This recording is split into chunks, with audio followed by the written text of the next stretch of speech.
大家好，欢迎来到加油的频道。2010年7月7日，中国杭州萧山国际机场的空管部门突然接到客机机组人员的消息，称机场上空有不明飞行物。随即，空管部门打开雷达监测，却没有发现任何异常。正当空管部门怀疑是不是这个机组人员看错了的时候，另一架正准备降落的客机机组人员也发来了消息，说看到机场上空有不明飞行物。他们的描述跟第一组发来的消息一样。这时候，空管部门意识到了问题的严重性。鉴于安全考虑，机场空管部门立即要求所有进出港航班停航，出港航班停止出航，进港航班安排在宁波和无锡机场降落。事发之后的第二天，各个新闻媒体对这次事件进行了大规模的报道。7月7号，杭州萧山国际机场突然出现了疑似不明飞行物，萧山国际机场紧急封锁了1个小时。杭州萧山机场上空出现了不明飞行物，造成昨天晚上机场封锁、大批航班备降宁波、无锡的不明飞行物事件。有关方面已经介入，但是还没有找到它的下落。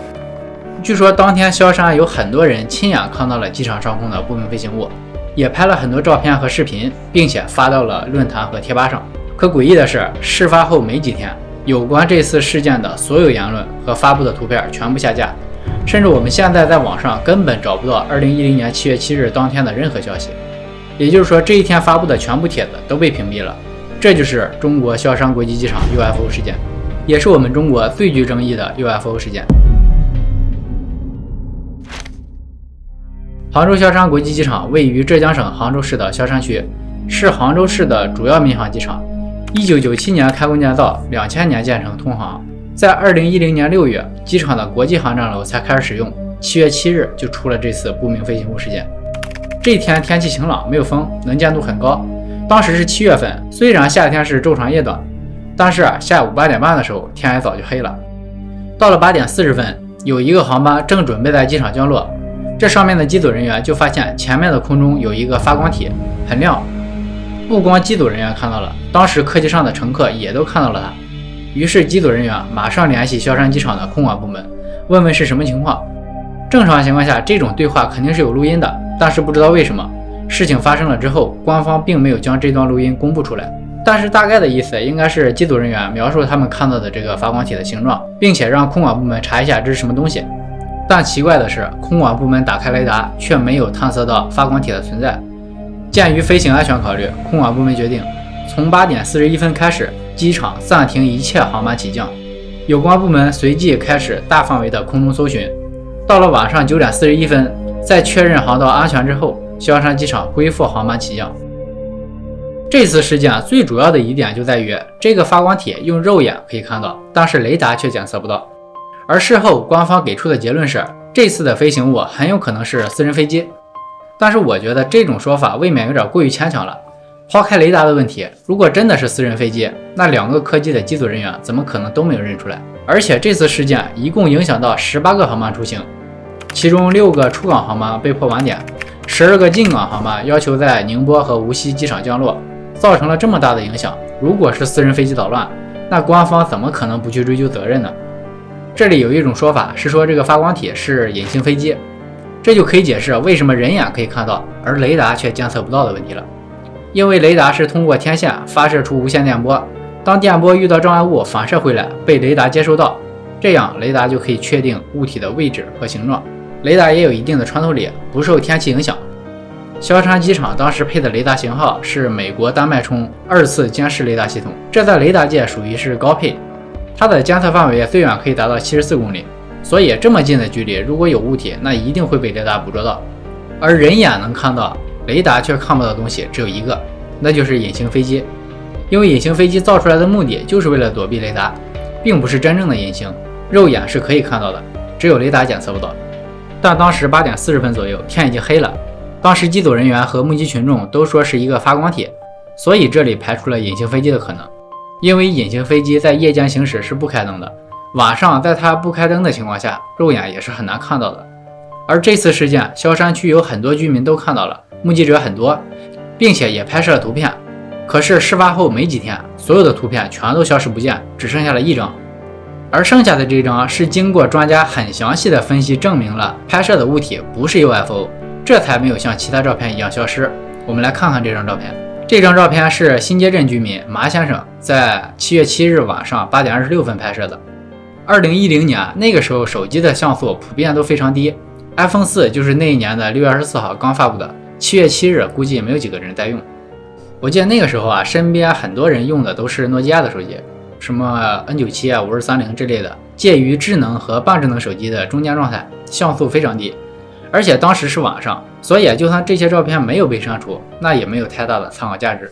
但是马先生这个就不一样了，他是用相机拍摄的，拍摄设备是佳能 500D， 他拍摄的原图也是不太清楚，通过后期调色加强颜色，就可以看到比较清晰的画面。以下是记者采访马先生的时候他的回答。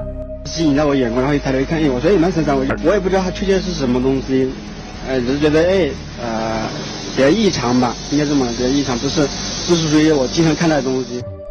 事件一出，这张照片就成了重点分析对象，在网上也引起了很多吃瓜群众的关注。官方也派出了几名专业的教授来调查这件事。当时参与调查的教授名叫王思潮，毕业于北大物理系，当时是中国科学院紫金山天文台的研究员。当时这位教授都72岁了，还亲身前往萧山调查。他来到新街镇找到马先生，请他用那个相机站在同样的位置，调同样的参数来拍过往的飞机，重新模拟了一下拍摄的经过。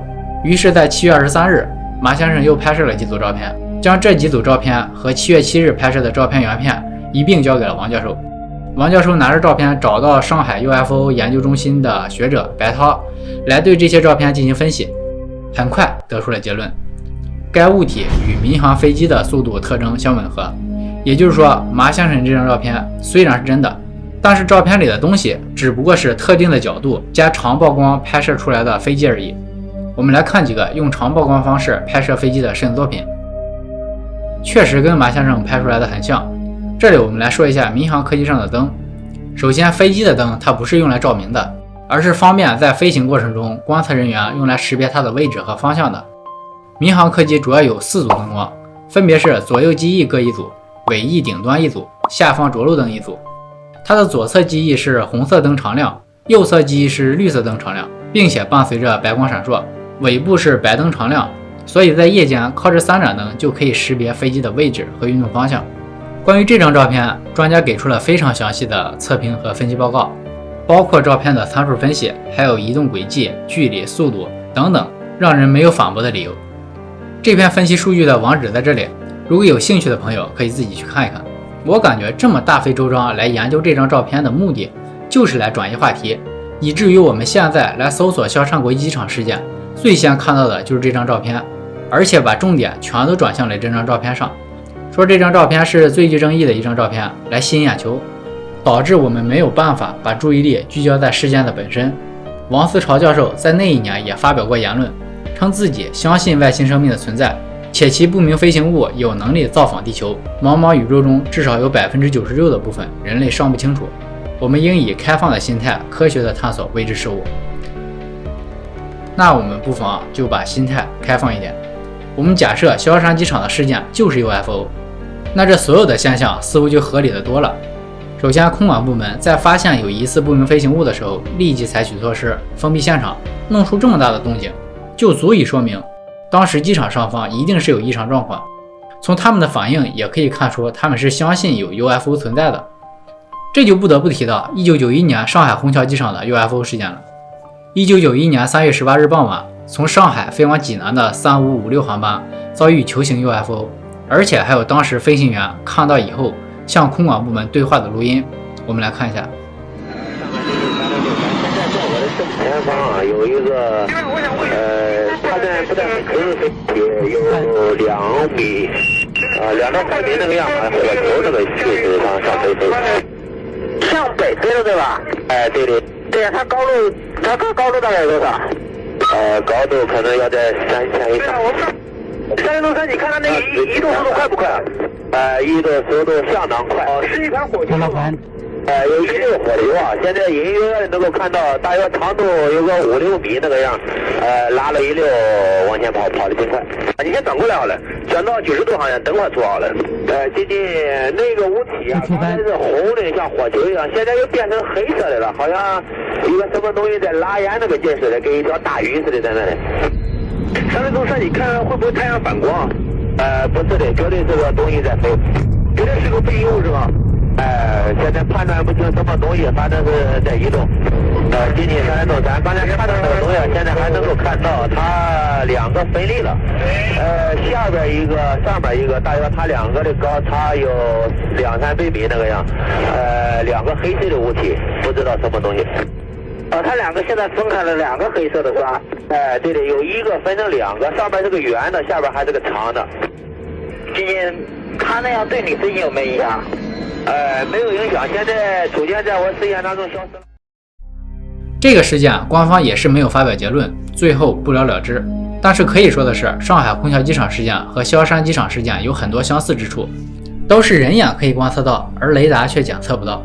萧山机场这次事件比虹桥机场的事件更加真实，因为一共有2架客机的机组人员都向空管部门报告说看到了不明飞行物。如果非要说这次事件只是一个普通的飞机，那这2个人都看错了几乎是不可能的吧。而这次事件发生7年之后，一段视频被放了出来，大家都说这就是当年萧山机场的视频。